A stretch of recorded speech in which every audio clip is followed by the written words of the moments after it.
Salut Jean-Baptiste. Comment vas-tu? Bonsoir Mathias, ça va très bien et je suis bien content de te revoir. Super. Écoute, c'est un plaisir de t'avoir aujourd'hui dans cette émission YouTube où j'essaie de mettre en lumière les entrepreneurs. Euh, à la base, je les appelais des héroïnes parce que c'était beaucoup plus des femmes que j'avais, mais je me suis rendu compte qu'il y a aussi des héros, hein. Il C'est y a ça, des il y a des entrepreneurs. héros, ouais. C'est ça, il y a des héros et qui ont des parcours inspirants comme toi. Tu es auteur, tu as fait tellement de choses. Je vais te laisser te présenter. Qui est Jean-Baptiste? Merci Mathias, merci beaucoup pour l'invitation d'ailleurs. J'ai l'habitude de te suivre avec d'autres invités. Aujourd'hui, c'est mon tour, donc merci. Alors, je vais aller très rapide pour la présentation parce que j'aime pas me présenter par rapport à tous les chapeaux que j'ai. Souvent, je dis en une phrase que j'ai plusieurs cordes à mon arc, donc mentor, motivateur, spécialiste de l'entrepreneuriat. Donc, je suis aussi auteur, et tu viens de le nommer, de plusieurs ouvrages dans les catégories poésie, entrepreneuriat, croissance personnelle. Mais tout ça, c'est à saveur motivationnelle. Souvent, on me surnomme jongleur de mots, car mon amour pour les jeux de mots, vraiment, c'est indéniable, quoi. J'ai un style d'écriture assez peu connu, si vous voulez, avec plusieurs de styles, de figures de style même qui sont au rendez-vous. Donc, je suis détenteur de plusieurs diplômes universitaires, de deuxième cycle notamment, et dont une qui est une maîtrise en gestion, spécialisation entrepreneuriat, intrapreneuriat et innovation. Donc, j'ai un parcours professionnel assez riche et varié, et puis j'interviens sur plusieurs enjeux entrepreneuriaux, justement, et puis je fais la promotion pour la culture entrepreneuriale chez les jeunes issus de différentes communautés culturelles. Donc, je dirige actuellement un OBNL à Montréal. Et puis, je suis créateur de la marque. C'est une nouvelle marque qui s'appelle Mon Chou. Donc, pour les accessoires de vêtements d'hommes, pour hommes. Quand on dit investisseur, entrepreneur à succès en série, là, je pense qu'on a un modèle aujourd'hui et c'est toi, Jean-Baptiste. Aujourd'hui, on va quand même mettre la lumière sur ton livre, la Bible entrepreneuriale. Je ne sais pas si ça se voit bien, Oui, oui. hein, qui est disponible quand même sur ton site web, si j'ai bonne mémoire. Oui, sur mon site et sur Amazon aussi. Et dans les Exactement. plusieurs librairies aussi, dont CLC, librairie que plusieurs personnes connaissent. Super. Qu'est-ce qui t'a inspiré d'écrire ce livre, la Bible entrepreneuriale? Alors, Mathia, et cette question-là, j'aurais pu prendre beaucoup de temps pour la répondre, mais notre temps est assez court. Je pense qu'il y a quand même une hypocrisie que j'appelle une hypocrisie religieuse, faisant croire que l'argent est mauvais, que l'argent est la racine de tous les maux. Donc ça, c'est faux d'après la Bible. C'est l'amour de l'argent qui est la racine de tous les maux. OK? Et c'est bien dit, quelques-uns qui, en étant possédés, se sont égarés de la foi et se sont jetés eux-mêmes, etc. J'oublie le reste du verset. Mais l'argent n'est ni bon ni mauvais en soi. Donc, c'est la cupidité, mon Dieu, qui est mauvaise. C'est l'avidité, l'appétence, la passion démesurée pour l'argent. C'est ça qui est mauvaise. Donc, et puis, tu sais aussi qu'il y a deux courants il y a une forme, alors il y a un courant qui prêche l'évangile de la prospérité, il y a un autre courant qui prêche l'évangile de pauvreté. L'évangile de prospérité, l'évangile de prospérité, l'évangile de pauvreté. Alors que la Bible parle de l'évangile qui donne le salut. Donc, c'est ni l'un ni l'autre. Et la Bible n'encourage pas la paresse. Donc, c'est parce qu'il y a des versets qui concordent bien à l'entrepreneuriat dans la Bible. Donc, j'ai essayé de mettre ces textes en exergue, justement pour les valoriser, pour montrer aussi comment Dieu a créé les ressources et il nous a donné les stratégies, les compétences nécessaires pour pouvoir mobiliser ces ressources-là. Et une fois les mobilisées, on pourrait créer de la richesse, on pourrait créer plusieurs choses justement pour aider les membres de l'Église, dont la plupart sont très pauvres. Donc, ce qui m'a inspiré d'écrire ce livre, c'est parce qu'il faut quand même une approche holistique de l'être humain, donc qui devait être prise en compte dans les églises locales, parce que je trouve que c'est pas normal. Et je crois que l'entrepreneuriat collectif, quand on, quand on apprend à entreprendre ensemble, Donc, ça peut faire une grosse différence. Donc, je pense que quand on est capable de faire de l'argent dans de bonnes conditions, dans des conditions qui plaisent à Dieu, donc je pense que c'est quelque chose qui est louable. Et il y a plein d'autres raisons qui m'ont poussé à écrire ce livre, mais je m'arrête là justement, question de gérer le temps. Super. Écoute, donc tu vas me dire qu'en fait, la Bible consiste aussi en un livre entrepreneurial qu'on sous-estime en fait. Et la Bible n'est pas un livre, alors la Sainte Bible n'est pas un livre 100% entrepreneurial, mais la plupart des principes entrepreneuriaux, la plupart des qualités entrepreneuriales existent dans la Bible. Et plusieurs exemples des entrepreneurs qui ont réussi, qu'il s'agisse d'Abraham, de Lot, d'Isaac, de Paul, de Priscille. Moi, souvent, je dis que serait le ministère de l'apôtre Paul s'il n'y avait pas un Aquilas et une Priscille. Que serait le ministère de l'apôtre Paul? Donc, c'est deux entrepreneurs, un couple, justement, qui avaient mis à la disposition de l'apôtre Paul ces locaux, et justement pour que l'apôtre Paul puisse commencer avec son ministère. Donc, c'est très important quand on parle d'entrepreneuriat et puis avec des exemples bibliques vraiment. Wow. Peux-tu nous partager un moment marquant de ton parcours entrepreneurial? Oui, bonne question. Alors, moi, avant tout, j'ai été un peu heureux de risque. J'aime bien dire ça. Je me suis métamorphosé. Je suis passé de peureux de risque à preneur de risque. Et ça n'a pas été facile. OK? Donc, mais c'est comme si je suis passé de chenille à papillon. Donc, j'ai subi une métamorphose complète pour devenir le papillon que je suis aujourd'hui. Donc, exactement, et effectivement, en fait, et si je peux partager un moment marquant de mon parcours, c'est que moi, vraiment, qui avait peur de quoi que ce soit, de faire des prêts, de lancer quelque chose, j'avais des doutes, etc., etc. Et puis, il y avait un déclic à un certain moment, et puis c'est comme si je me suis donné quelques tapes sur mes fesses, et puis pour dire, hey, en avant, go ahead, parce que c'est possible. C'est là où j'ai expliqué l'information, bien la façon dont je me suis métamorphosé. Et ce déclic est venu de quoi? Qu'est-ce qui t'a énervé ou qu'est-ce qui t'a conforté dans ce choix-là d'entreprendre? Souvent, on a des potentiels latents, ok? Et puis, c'est comme si quand on a la fièvre entrepreneuriale, ok? C'est comme si on a cette piqûre entrepreneuriale. Et puis, c'est comme si on est malade, on a une maladie entrepreneuriale et sa guérison passe nécessairement par la création d'une initiative génératrice de revenus ou d'une initiative quelconque dans la mesure où cette initiative-là et créer de la valeur, cette initiative-là comme répond à un besoin ou bien peut résoudre un problème. Donc, c'est exactement ça. C'est comme si le virus entrepreneurial était en moi et la capacité là, le potentiel était là, mais il était latent.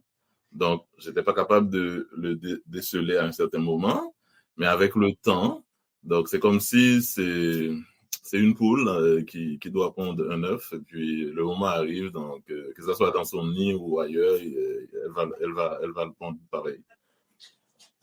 C'est une belle image que tu m'offres là et bon, on va le garder comme ça. J'aime bien cette image parce que ça me parle beaucoup. Okay. Ça me parle tellement. Je vais te poser une question, puis réponds-moi vraiment de manière pratico-pratique. Selon ton livre, La Bible entrepreneuriale, quelles sont les 3 fondations essentielles pour entreprendre? Dans la Bible entrepreneuriale, je parlais beaucoup de vision claire et des objectifs précis. Ok. Souvent, je dis qu'il faut que ce soit des objectifs réalistes et réalisables.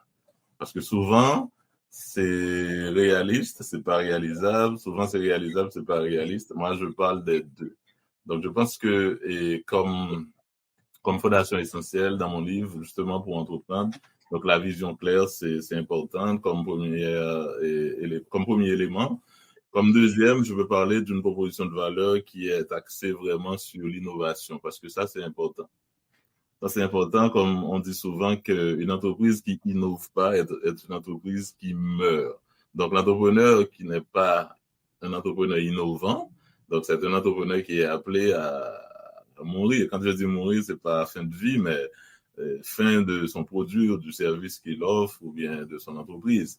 Parce que l'innovation, c'est omniprésente dans les entreprises. Et comme troisième élément, je peux parler des qualités entrepreneuriales ou des ingrédients entrepreneuriaux que j'ai nommés justement dans la vie entrepreneuriale. J'ai choisi quelques lettres de l'alphabet français comme A, C, D, E, I, peut-être O, P, ST. Bon, il y en a plusieurs en tout cas que j'ai choisi. Et pour parler des 7 qualités entrepreneuriales en A, par exemple, ou 7 ingrédients entrepreneuriaux en C, en R, en S, en T. Peut-être je me souviens de quelques-uns, et comme en A, c'est parce qu'il y a autonomie, ambition, etc. En S, j'ai parlé beaucoup de savoir-faire, savoir devenir, savoir-être, savoir agir, sens de leadership, de négociation, etc.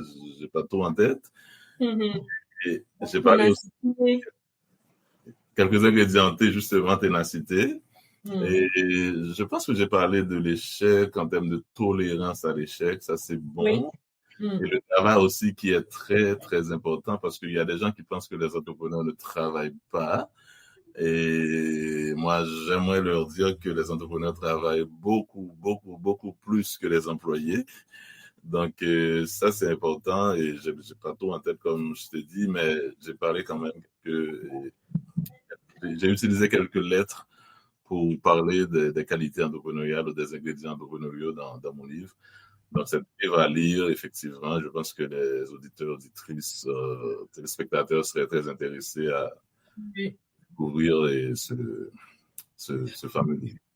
Justement, les ingrédients, rien que les ingrédients en A, j'ai amour qui commence la liste, j'ai autonomie, assiduité, audace, agressivité. Quand j'ai lu ça, j'ai dit, qu'est-ce qu'il veut dire par agressivité? Ça, c'est dans le sens positif. C'est comme la violence. Il y a un autre livre, Défi des défis, où j'ai parlé de violence parce que à un certain moment, je vois l'agressivité dans le bon sens. Comme si il faut être agressif, en fait. Il faut essayer, dans la mesure du possible, de ne pas baisser les bras. C'est là où je parle d'agressivité. C'est pas aller déranger les gens ou bien aller dans un combat, c'est pas ça l'idée, mais ou bien d'être violent dans le sens de faire mal à quelqu'un d'autre. Non, c'est pas ça l'idée. C'est vraiment le côté positif que j'ai utilisé dans le mot violence et également dans le mot agressivité. Wow. En tout cas, c'est une pépite ce livre et je pense que ce soit les fidèles d'église, que ce soit les croyants tout simplement ou un entrepreneur qui veut regarder la chose dans un angle plutôt spirituel, ça vaut la peine de le lire et ça a été un regard. Là, j'ai lu 3 de tes livres et franchement, j'ai hâte qu'on en parle dans une émission. Merci. La prochaine question que j'ai pour toi, c'est de savoir quelle est selon toi la plus grande erreur que les entrepreneurs font au démarrage ou quand ils se lancent en affaires? Bon, il y en a plusieurs, mais tu m'as dit la plus grande, je vais essayer d'en nommer une seule. Ou peut-être 2, 3, je ne sais pas, mais si j'ai le temps. Effectivement, bon, il y en a plusieurs, comme tu le sais déjà. Souvent, on n'essaye pas de valider nos idées et puis on se lance comme ça. On ne fait pas un test de notre produit ou du service qu'on veut offrir. Ce serait intéressant de choisir un petit groupe de clients potentiels et puis de tester notre idée à travers certains produits. Donc, moi, je prône souvent ce qu'on appelle le Lean Startup. Le Lean Startup, je prône ça souvent. Donc, au lieu de commencer en grande pompe avec beaucoup de produits, on peut essayer prototype, on peut essayer avec 2-3 échantillons et puis ça peut être amélioré en fonction des feedbacks des clients potentiels. Puis ça peut faire une grosse différence, c'est sûr. Souvent aussi, les entrepreneurs, ils se lancent sans avoir vraiment une proposition de valeur unique, ou bien celles qu'ils ont ne font pas, il n'y a aucune différence en fait avec la concurrence. Ça, c'est une grosse erreur. Souvent, on ne choisit pas aussi le timing ou le momentum. Donc, ça peut être aussi une autre erreur parce que les conditions doivent être favorables aussi à l'entrepreneuriat, c'est sûr. Et rapidement, l'absence de fonds de roulement. Donc, des gens qui se lancent comme ça, disons qu'ils commencent, je sais pas, une petite activité avec 20 000 et puis ils ont 0 en caisse pour payer l'électricité, pour payer un employé le premier mois, pour payer les charges courantes. Donc, ils n'ont pas de fonds de roulement et ils savent même pas ce que ça veut dire un besoin en fonds de roulement. C'est extrêmement important quand on fait quand on se lance en affaires. Super. Écoute, c'est tellement pertinent ce que tu parles parce qu'aujourd'hui, il y a des gens qui vont te parler de niche, il y a des gens qui vont te parler de ciblage et tous ces défis-là se résument dans ce que tu viens de dire parce que au démarrage, il faut tester ton concept, il faut tester ta solution tout simplement. Et c'est là où beaucoup de personnes échouent en fait. C'est là où beaucoup de personnes se jettent un peu comme ça. Mais comment faire justement pour équiper ou quelles sont les actions à mener au-delà de trouver un groupe de personnes pour tester, avant même de proposer l'offre? Comment s'assurer que ce qu'on emmène sur le marché déjà peut nous générer de l'argent? Comment se préparer aux charges qu'on doit avoir, qu'on va avoir? Quelle est la bonne manière? Toi qui as fait plusieurs fois plusieurs entreprises, qui as accompagné d'autres personnes, quelle est la bonne manière? Alors, il faut voir qu'il y a 2 choses, OK? Il y a des besoins latents, OK? Donc, si on a une réponse à des besoins latents, c'est sûr que ça va aller plus rapide.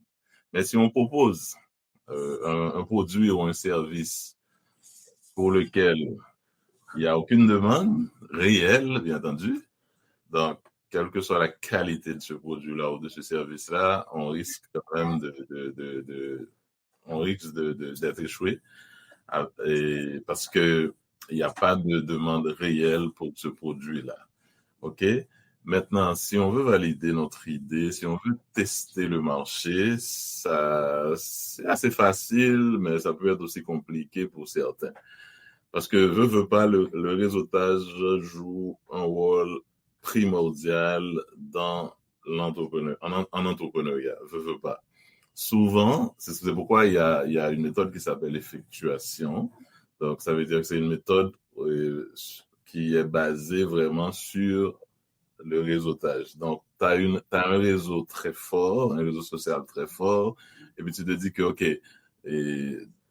de mon réseau, je peux avoir les premiers clients, les 10 premiers, les 100 premiers, les 500 premiers, ça dépend de la grandeur de ton réseau. À partir de là, tu peux tester les produits. Tu peux essayer aussi à partir avec tes collègues, avec les membres de ta famille, voir s'il le faut. Et ton ami qui connaît une autre personne, ton ami qui a un ami, on n'est pas d'amis communs, donc ça aussi, c'est une façon aussi d'essayer de tester le produit. Wow! Et tester un produit sans avoir conscience spécifiquement de la personne à qui ça va servir, moi, je trouve que c'est difficile. Hein? Parce qu'il y a des gens qui parlent à tout le monde. Oui, c'est très difficile, Mathia, mais je dois te dire aussi que souvent en économie, on dit que c'est l'offre qui crée sa propre demande. Je pense que c'est l'économiste français Jean-Baptiste Say qui a dit ça. L'offre qui crée sa propre demande, mais au XXe siècle, au XXIe siècle, depuis le XXe siècle, je pense, et encore au XXIe siècle, je pense que la tendance est aussi inversée, OK? Que l'offre peut créer la demande, Mais souvent, c'est la demande qui crée l'offre. Maintenant, si on va rester dans cette logique-là, pour que c'est la demande qui puisse créer l'offre, ça va pas bien aller parce qu'il y a tellement de demandes ou bien de besoins latents. Donc, quand on parle de besoins latents, donc c'est sûr que c'est des demandes qui sont pas exprimées. Donc, il faut qu'il y ait quand même des entrepreneurs qui osent proposer des produits ou des services pour ces demandes-là ou ces besoins-là non exprimés. Moi, j'aime bien l'offre créer sa propre demande. Par exemple, t'as pas été consulté pour donner ton impression. Est-ce que tu serais intéressé à avoir un téléphone portable, un téléphone cellulaire ou bien une auto électrique, par exemple? Donc, on met ça sur le marché et puis il y a des preneurs. Donc, c'est comme ça. Et il faut regarder les choses dans les deux directions. Donc, pour certains produits, donc c'est avec le temps. C'est pourquoi pour certains produits, c'est pas que je minimise l'importance du marketing, notamment de l'étude du marché, mais c'est parce que pour faire une étude du marché, avec des participants, faire un sondage ou comment ça s'appelle, un focus group. Donc, il faut que ces gens-là connaissent déjà ce produit ou bien aient une idée de ce dont tu vas leur parler. Mais si c'est quelque chose de nouveau, maintenant, il suffit de créer quelques éléments, quelques prototypes, je sais pas, quelques prototypes, et puis comme ça, on le met sur le marché. C'est clair. Donc, il y a des produits et des services pour lesquels on n'a pas besoin de réaliser des études de marché parce que les potentiels ou bien les éventuels clients ne savent même pas ce que ça veut dire. Donc, c'est le marché qui impose, c'est l'offre qui crée, donc les offreurs présentent, et puis à partir de ce qui est offert sur le marché, il y a des demandes. C'est clair. Alors maintenant, on va parler d'un sujet qui est quand même très sensible. Moi, j'entends souvent les gens qui disent il faut pas travailler, par exemple, avec sa famille, il faut pas embaucher les gens de sa famille. Moi, j'aimerais savoir pourquoi il est compliqué aujourd'hui de collaborer entre entrepreneurs, de travailler comme en groupe pour réaliser un projet de zéro. Pourquoi c'est difficile? Ah mon Dieu, c'est difficile parce que souvent on n'a pas la même vision des choses. On vit dans un même monde, mais on a chacun une compréhension différente de ce monde. Donc on a vraiment une vision souvent différente. Donc c'est comme si il y a toi qui regarde de l'avant et puis il y a ton partenaire qui regarde de l'arrière. Donc, on ne regarde pas dans la même direction. Souvent, nos priorités sont différentes aussi et ça peut créer une sorte de conflit. Donc, tu le sais aussi, il y a ce qu'on appelle différentes formes de personnalité, donc différents styles de leadership. C'est comme... Souvent, c'est parce qu'il y a des gens qui se mettent ensemble qui ne devraient pas être ensemble. C'est comme si tu prends un aigle, et puis tu l'associes à une tortue, et puis tu veux qu'ils fassent faute ensemble. Ça ne marchera pas. Okay? Ou un poisson avec un oiseau, ça prend des entrepreneurs amphibiens. Donc, alors que si on n'a pas une vie aquatique et une vie terrestre en même temps, donc on ne peut pas aller de l'avant. Donc, pourquoi effectivement il est difficile pour entreprendre ensemble, c'est parce que vraiment, on n'est pas tous les mêmes. Et puis, il y a une manque de confiance aussi entre les partenaires. Donc, il y a une forme d'incapacité ou une forme de difficulté à faire des compromis. Tu le sais, il y a des gens qui s'en fichent de ce qu'on appelle compromis. Pour eux, le compromis, c'est quand ils gagnent. C'est quand 100% de son idée, de leur idée passe. Donc, c'est pas ça le compromis. Donc, quand on peut pas faire des compromis, donc on devient des mauvais partenaires et ça s'appelle, alors ce que j'appelle dans un de mes livres, le divorce entrepreneurial. Donc, c'est pourquoi je dis que le choix des partenaires, c'est très intéressant si on veut se lancer ensemble en affaires. Donc, comme il y a un divorce côté sentimental quand on se marie, pour un partenaire sentimental, mais pour un partenaire d'affaires, il y a aussi un divorce, il y a aussi le divorce qui s'appelle le divorce entrepreneurial. Donc oui, des fois, il est difficile pour se mettre ensemble, mais il est quand même possible. Pourquoi? Parce que si tout le monde devait faire seul presque tout, donc ce serait impossible. Mmh. Mmh. Moi, j'aimerais que tu nous dises là, c'est quoi les critères qu'on peut décider ou qu'on peut choisir de vérifier avant de choisir un partenaire? Et souvent, je fais une analogie entre le mariage ou bien le choix de partenaire sentimental avec le choix d'un partenaire d'affaires. Donc, c'est à peu près la même chose. Donc, hormis le sexe, les relations, blablabla, c'est à peu près la même chose parce on doit échanger, on doit communiquer, on doit partager, on doit regarder et être capable de regarder dans la même direction, on doit se faire confiance, on doit faire confiance à l'autre. Donc, les valeurs communes sont importantes. Donc, si on a les mêmes ambitions, l'honnêteté, crédibilité, et puis il faut que le partenaire soit solvable, parce que quelqu'un qui n'est pas solvable, c'est même pas la peine de le choisir parce que ça va avoir un impact négatif sur ton entreprise, surtout si le statut de ton entreprise est une forme de société en non collectif. Donc, Mmh. parce qu'on peut te poursuivre aussi si l'entreprise en soi n'est pas capable d'honorer ses dettes ou ses engagements. Donc, quelqu'un qui n'est pas capable de... Alors, on doit chercher de préférence quelqu'un qui a l'esprit d'équipe, OK? Qui a l'esprit d'équipe, qui, quand il prend un engagement, donc il veut respecter. Et puis, il peut apporter aussi de la valeur ajoutée à l'entreprise. Donc, ça, c'est très important comme qualité qu'on doit rechercher chez un bon partenaire. Donc, confiance, vision partagée, valeurs communes, et honnêteté, bien évidemment, et esprit d'équipe. Ouais. Mmh. Wow. Toi, tu as déjà eu des exemples concrets de collaboration ou Oui. peux-tu nous en parler rapidement ou... OK, j'en ai parlé de quelques-uns pour l'amour de l'entrepreneuriat, où est-ce que je m'étais trompé aussi parce que dans le temps, je croyais que ton meilleur ami pourrait être ton meilleur partenaire d'affaires. Mais c'est vraiment faux, c'est archi faux. Alors, c'est pas nécessairement vrai, tout comme ton partenaire sentimental peut ne pas l'être aussi. Mais si tu as un partenaire sentimental qui peut être un partenaire d'affaires, on a les mêmes à peu près les mêmes qualités. Ça aussi, c'est un gage de réussite honnêtement.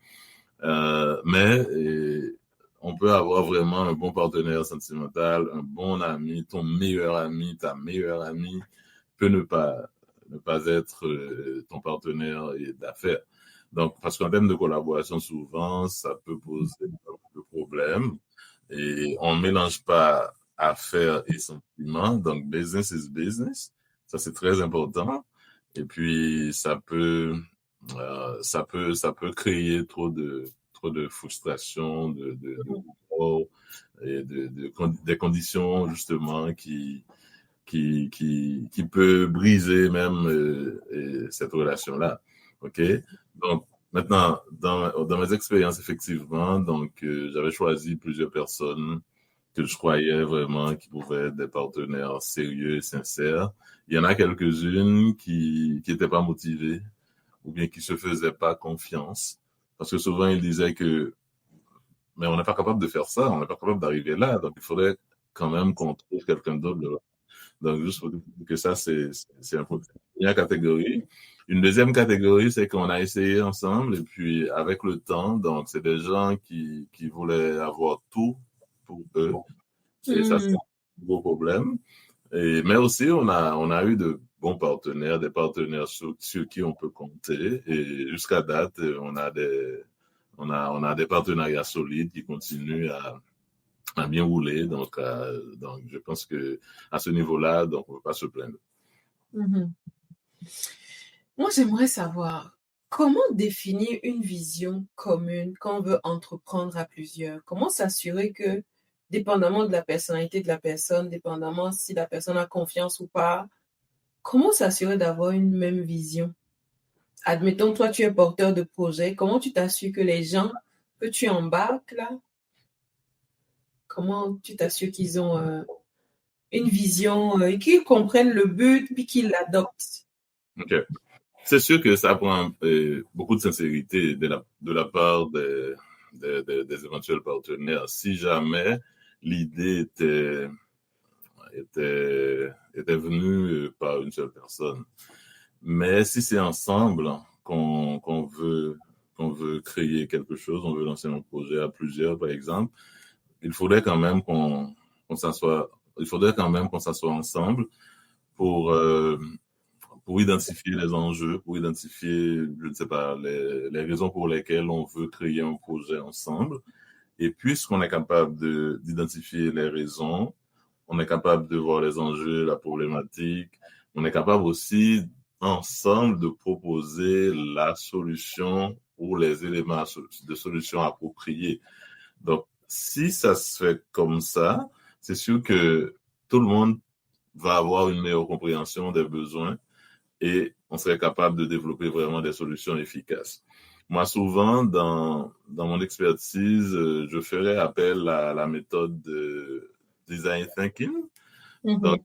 parce que je trouve quand même cette approche-là qui est centrée sur l'humain, ça peut résoudre beaucoup de problèmes. Et parce que ça fait appel à la créativité, à l'innovation, etc. Mais ça implique aussi tous les membres de l'équipe.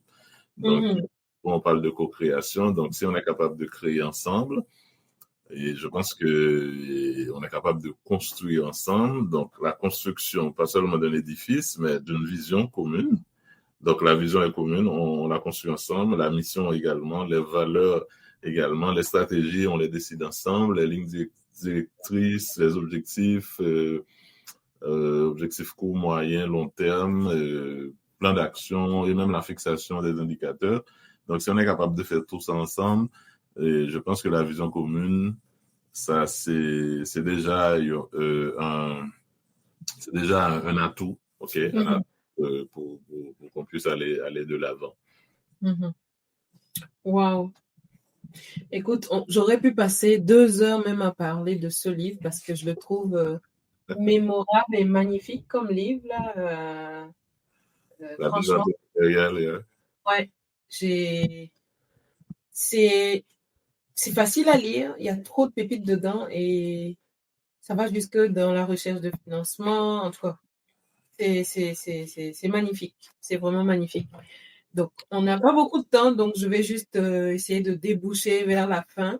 Moi, Mhm. j'aimerais que tu me dises, selon toi, 3 habitudes qui permettent à un entrepreneur de passer de zéro à héros, c'est-à-dire de devenir un entrepreneur à succès, comme on les appelle. OK. 3 habitudes quotidiennes ou concrètes, hebdomadaires, quotidiennes, mensuelles, je ne sais pas, mais 3 choses qui distinguent les gens qui réussissent, vraiment. Moi, je pense que d'abord, il ne faut pas être naïf, OK? Parce que l'aventure entrepreneuriale n'est pas toujours rose. Okay? C'est pas sucré. C'est pas du sucre sucré. Donc, c'est vraiment du sucre salé, dans le sens que il y a des hauts, il y a des bas. OK? Ouais. Il y a Mhm. beaucoup de stress aussi comme entrepreneur, le stress financier, la dépression, etc., etc. Donc, c'est sûr que souvent, il y a des gens quand même qui ont du fantasme à entreprendre. Donc, ils veulent créer quelque chose quand même, et justement, pour se plaire. Mais en bout de ligne, il y a quand même, alors, après quelques années, souvent après quelques mois, et puis ça devient très compliqué et même difficile. Mais comme habitude quotidienne, c'est sûr que tous les entrepreneurs, tu vois, je ferme mes yeux pendant que je suis en train de le dire, tous les entrepreneurs doivent essayer d'être capables de visualiser le futur, visualiser la réussite en tant que telle. Et les entrepreneurs croient beaucoup dans la productivité parce qu'on doit être productif, c'est important. Donc, ça prend la gestion du temps, ça prend une bonne organisation de notre travail, etc., etc. Et que je dis aussi souvent comme habitude, et moi, ce que je fais, et malheureusement, je suis un insomniaque, donc j'essaye de transformer mon insomnie en opportunité. Donc, même si un entrepreneur n'est pas un insomniaque comme moi, mais souvent je dis que je compare les entrepreneurs à des couches tard et des lèvres tôt. Donc, je dis des couches tard et des lèvres tôt. Ça, c'est vraiment une des habitudes et qui est répandue, pas répandue, mais en tout cas, qu'on peut retrouver en fait, chez plusieurs entrepreneurs, pour ne pas dire tous les entrepreneurs, parce qu'ils finissent jamais de travailler. Il y a toujours des urgences pour ce qui s'en vient demain, surtout si on n'est pas capable de faire la paye, etc., etc. Donc, il y a toujours ces situations-là, si on n'est pas capable de rembourser nos dettes. Donc, mais c'est là où on fait appel ils font appel à la résilience. Donc, ils sont des gens résilients et persévérants. Donc, et puis, ce qui font partie de leur quotidien aussi, c'est vraiment la foi dans ce qu'ils font, ce que j'appelle la foi entrepreneuriale, et le courage, ce que j'appelle le courage entrepreneurial aussi. Donc, je pense que ça, c'est important. Wow. Écoute, on ne pouvait pas parler de la Bible entrepreneuriale sans parler de foi. Et je suis contente que tu aies souligné ce mot, parce que moi, je le dis, hein, et tu vois, dans ma signature, entreprendre, c'est la foi. Et moi, je crois que tu sois chrétien, que tu sois musulman, peu importe ta religion, si tu n'as pas la foi, tu ne peux pas entreprendre. Après, ça, c'est mon point de vue. Ça peut être sujet à... Je suis d'accord à 100% avec toi, Mathia, parce que là, on ne parle même pas de la foi salvatrice. On ne parle pas de foi historique, absolument pas. On parle de la foi entrepreneuriale. La foi dans ce que tu fais, dans ce que tu entreprends. Donc, tu crois là-dedans et puis tu fais tout ce que tu dois faire pour arriver au bout. Donc, ça, c'est important. Il faut qu'il y ait la foi, c'est sûr. Qui est la foi. Écoute, moi, j'aimerais te poser une question. À part ton livre, celui-ci, du moins, est-ce qu'on parle aujourd'hui, quel autre livre a influencé ton parcours? La Sainte Bible. Wow. C'est derrière toute la Sainte Bible. Tu l'as lu combien de fois? Oh mon Dieu, le Nouveau Testament plusieurs fois. L'Ancien, j'ai commencé, je suis arrivé très très loin et puis je me dis, tu sais, l'Ancien c'est plus historique et prophétique, poétique. Donc, ouais. Wow.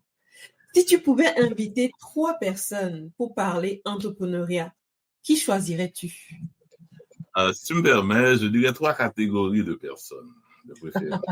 Donc, la première catégorie, ce sont les peureux de risque. Parce que moi, j'ai peureux de risque. La deuxième catégorie, ce sont les gens qui ont une culture salariale. Et la troisième, ce sont des gens qui ont une culture de mendicité. Tu peux aller un peu en profondeur dans la définition de ces catégories, s'il te plaît? Alors, les peureux de risque, bon, on sait, c'est des gens qui ont devant eux plein d'opportunités, mais qui les laissent aller, c'est sûr. Donc, c'est comme un cheval mourant et puis tu mets de la nourriture devant sa bouche et puis tu penses qu'il va la manger. Donc, c'est impossible. Donc, c'est des peureux de risque. Ils trouvent les opportunités, ils trouvent le financement, ils trouvent les ressources, mais ils ne veulent pas se lancer parce que c'est des peureux de risque. Les gens qui ont une culture salariale, tu le sais, en tout cas, dans mon pays d'origine, on nous a formés vraiment pour avoir cette culture salariale-là. Donc, l'entrepreneuriat, c'est pour les riches, c'est pour les gens qui ont une autre couleur de peau, c'est pour je ne sais pas, c'est pour telle famille, etc. Donc, on n'est pas élevé dans ces genres de famille-là, donc on ne peut pas devenir entrepreneur. Donc, on nous forme à l'école et nos parents, certains parents, bien entendu, nous forment pour qu'on aille à l'école, terminer, apprendre quelque chose et puis aller travailler, avoir un bon emploi. Après ça, on prépare notre retraite. C'est ça la culture salariale. Et ceux qui ont une culture de mendicité, bon, on retrouve la plupart dans les églises, malheureusement, parce que les églises ont plein de ressources, mais les églises sont pauvres parce qu'ils n'utilisent pas les ressources à bon escient. Donc, ceux qui ont une culture de mendicité, et quelques-uns d'entre eux appellent ça la foi, malheureusement. Donc, ça n'a rien à voir avec la foi. Si tu quémandes à tout bout de champ et tu passes ta vie comme ça et puis tu dis que c'est la foi, non, là, je pense que ces gens, ça mentent beaucoup. Donc, moi, je pense qu'il faut qu'il y ait une forme de révolte, justement, dans les églises pour qu'on puisse encourager ces gens-là à faire quelque chose d'autre et puis à mettre aussi à leur disposition quelques ressources nécessaires. Magnifique. Quel conseil donnerais-tu à ton toi de 20 ans? Ta version de toi il y a 25 ans là. Jean-Baptiste, move on, trouve ta meilleure version, c'est pas possible, sors de ta tour d'ivoire, ose t'exposer, découvre ton potentiel, c'est pas normal. Wow. À 20 ans, je pense que malheureusement dans ma tête, il était trop tôt pour commencer. C'est plein d'opportunités, donc moi je pense qu'aujourd'hui, je dirais aux gens, je dirais à mon autre 20 ans, vraiment commence petit tout en ayant une grande vision. Yes. Commencer petit. Souvent, les gens veulent commencer et puis avoir tout de suite $50,000 par mois. Ouh, est-ce que c'est possible? Ce n'est même pas possible. Tu ne pourras pas le gérer, tu ne pourras même pas.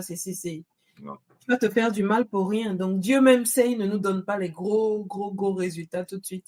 C'est crescendo. Super.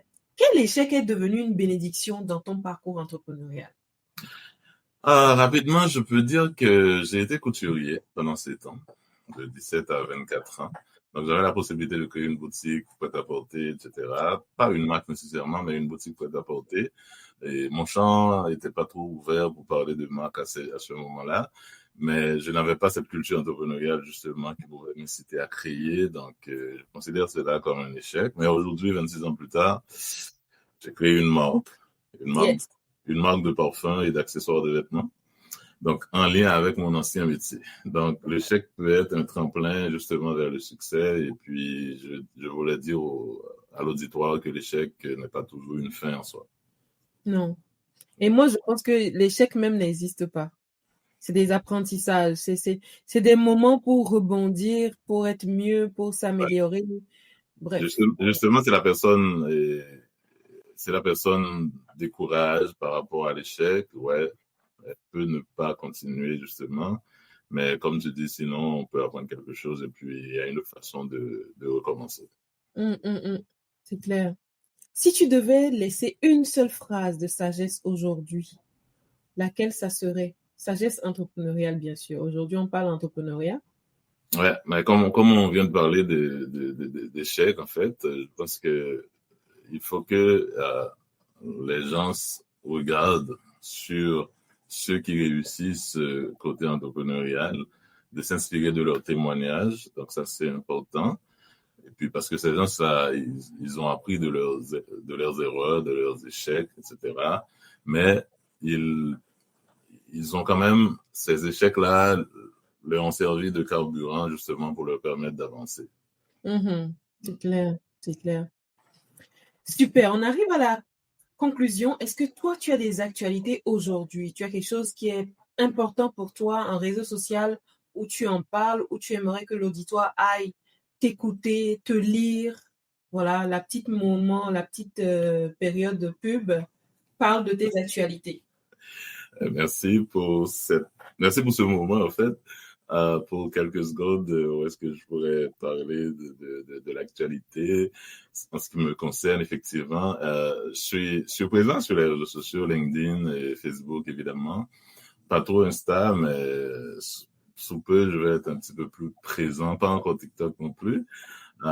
Mais par rapport à ma marque, c'est sûr que la nouvelle marque que je suis en train de développer, c'est sûr qu'on va être très, très, très présent. Mais pour l'instant, j'ai JB Motivation. C'est une chaîne YouTube où il y a des vidéos très, très courtes, de 1 à 3 minutes, vraiment, mais sur la motivation avec des jeux de mots très concis, très précis, images, etc. Donc, j'invite les gens à s'abonner à la chaîne et aussi à profiter de regarder quelques-unes de mes vidéos qui sont très, très, très, très intéressantes, originales, inspirantes.